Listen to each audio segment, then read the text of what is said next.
ভালো করে শোনেন এই কথাটা, নাহলে সাহাবীর ব্যাপারেও আপনাদের ধারণা ভুল হবে। আর সাহাবীর ব্যাপারে আপনাদের যদি ধারণা খারাপ থাকে তাহলে দ্বীন ঈমানের ব্যাপারে আপনার আমার কি হবে, নোকসান হবে। মিথ্যা কথাটা কি বলেছে এটা উনি যা বলছে, ইয়া রাসূলুল্লাহ আমি তো গিয়েছিলাম, দেখেন ধারণা দিয়ে কথা বলতেছি, ধারণা দিয়ে কথা বলতেছি। আমি গিয়েছিলাম তারা আমাকে মারার জন্য, তারা যে মানে জাকাতের অর্থ তো দিবেই না এবং দেয় নাই, বরং আমাকে মারার জন্য তারা বিরাট বড় বান্দাকে মিছিল করে একত্রিত হয়েছে আমাকে মারার জন্য।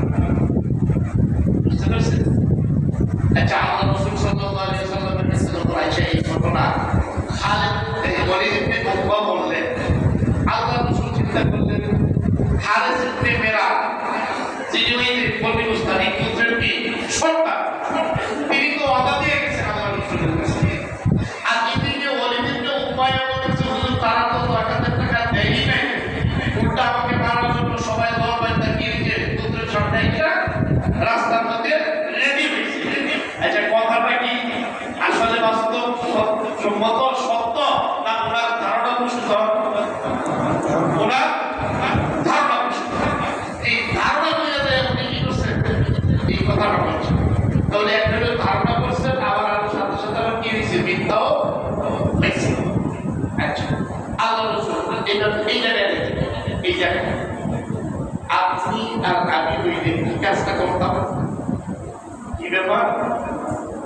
আমি পাঠাইলাম,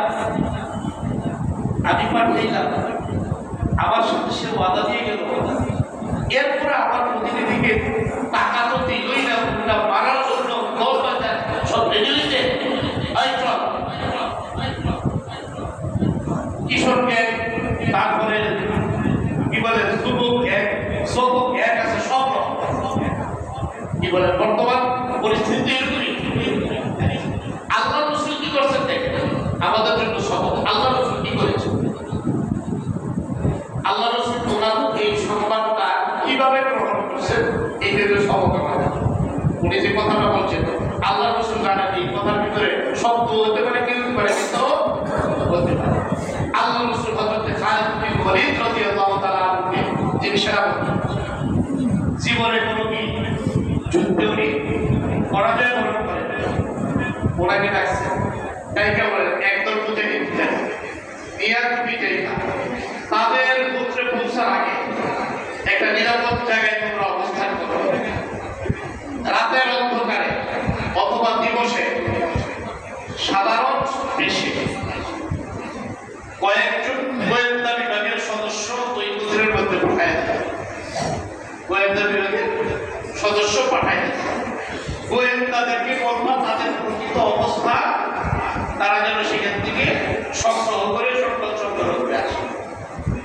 গোয়েন্দারা যখন প্রকৃত অবস্থা নিয়ে আসলো, প্রকৃত অবস্থা কি? প্রকৃত অবস্থা হইল যে না, হারিস ইবনে মেরাও কি করেন নাই, ইসলাম থেকে খারেজ করেন নাই, ওই পুত্রের লোকেরাও ইসলাম থেকে খারেজ করেন নাই, যাকাত দিতেও তারা অস্বীকার করেন নাই, বরং ওয়ালিদ ইবনে উকবা তাদের কাছে পৌঁছাই নাই। এটা হলো মূল সংবাদ। হযরত খালিদ ইবনে ওয়ালিদ রাদিয়াল্লাহু তাআলা এই সংবাদ পাওয়ার পরে আল্লাহ রাসূলের কাছে আসছে, ইয়া রাসূলুল্লাহ প্রকৃত সংবাদ হচ্ছে এই, যদি ওয়ালিদ ইবনে উকবার সংবাদ সত্য হয়ে থাকে তাহলে তাদের বিরুদ্ধে যুদ্ধ করবা, জিহাদ করবা, আর যদি তার সংবাদ মিথ্যা হয়ে থাকে প্রকৃত সংবাদ নিয়ে আমার কাছে তোমরা আসবা। প্রকৃত সংবাদ নিয়ে আল্লাহ রাসূলের কাছে গেল, ইয়া রাসূলুল্লাহ আসলে ওয়ালিদ ইবনে উকবা যে সংবাদ আপনার কাছে নিয়ে আসছে এই সংবাদটা সম্পূর্ণই কি মিথ্যা, ভিত্তিহীন এবং আল্লাহ রাসূল হযরতে খালিদ ইবনে মেরাকে খবর দিলেন, ওনারা আসলেন, এরপরে যাকাতের বর্ণনা। এই হলো মোটামুটি সংক্ষেপে ঘটনাটা। এই ঘটনা থেকে আমাদের সংবাদ গ্রহণের নীতিমালাটা আল্লাহ রাসূল শিখাই।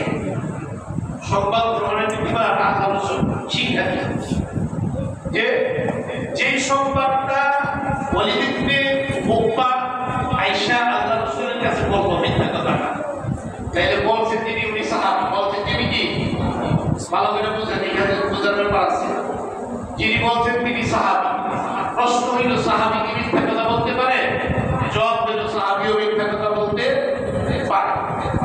সাহাবী কি গুনাহ করতে পারে? প্রশ্ন, জবাব হইল সাহাবীও গুনাহ করতে পারে। কারণ কি সাহাবী কি মানুষ, তাহলে সাহাবী যদি গুনাহ করে থাকে কেন গুনাহ করলো? সারা দুনিয়ার মুহাদ্দিসরা এই ব্যাপারে একমত যে আল্লাহর রাসূল একজন উম্মতের শিক্ষক। হুজুর বলেন বুইস্তু মুআল্লিমান, আমি তোমাদের শিক্ষক হিসেবে আল্লাহর পক্ষ থেকে প্রেরিত হয়েছি। সব